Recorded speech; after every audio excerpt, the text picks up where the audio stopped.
It's really critical for two reasons. One is the air pollution in London is very toxic. We know it's impacting on people's lives in terms of their health, bringing on premature deaths and so on. But also the climate emergency. We know we need to transform our vehicles to become zero emission, our whole economy essentially to be zero emission. So we're doing a number of things. The Mayor set those out in his strategies. But today's launch is about how we might promote the acceleration of electric vehicles, an electric vehicle revolution, and by making sure that the infrastructure is in place to give people the confidence that the infrastructure is in there if they start to move to those zero emission vehicles. At the moment, people lack confidence the infrastructure is there, and actually there's quite a lot of infrastructure already. The Mayor has installed over 180 rapid charge points. The boroughs have installed over 1,000 slow to fast rapid chargers. So there's a lot of infrastructure out there, the private sector are putting in. So really it's getting people to understand it's out there. So it's about messaging and communication.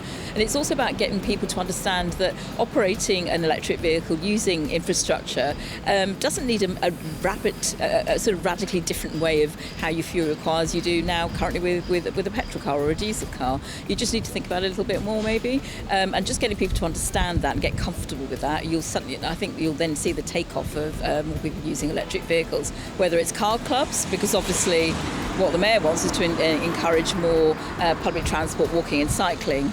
But for those vehicles that need to be driven in London, we want them to be electric, and obviously we need to make sure that the infrastructure is there for them.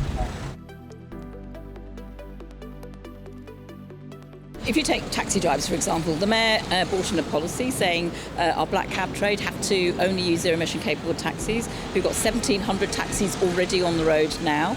If you talk to the drivers, they love them. They're quiet, they're not smelly because of the diesel, they're spacious, and then they are proponents of moving to electric. We just had a chat with Siddiq and I with one of the electric cab drivers. He said, it's the best thing that's happened to me. When customers get into the back of the cabs, they realise this is a completely different situation. So that gets them thinking about, well, maybe I should try an electric vehicle or use, an electric car club that's out there. So it's absolutely fantastic. So I think once people realise what they're like, there's no going back. Getting commercial vehicles and businesses to think about electric is a key part of the Mayor's plan. So the ultra-low emission zone, for example, in trying to clean up our commercial vehicles, all vehicles in central London, we've seen a number of businesses not just going to the cleanest diesel, but actually saying we're going to go to electric. So, the Royal Mail, UPS, DPD, all the way through to very small vehicles where people are using cargo bikes or electric cargo bikes or electric vans because they realise this is the future and it's here and it's available. We should be moving to it.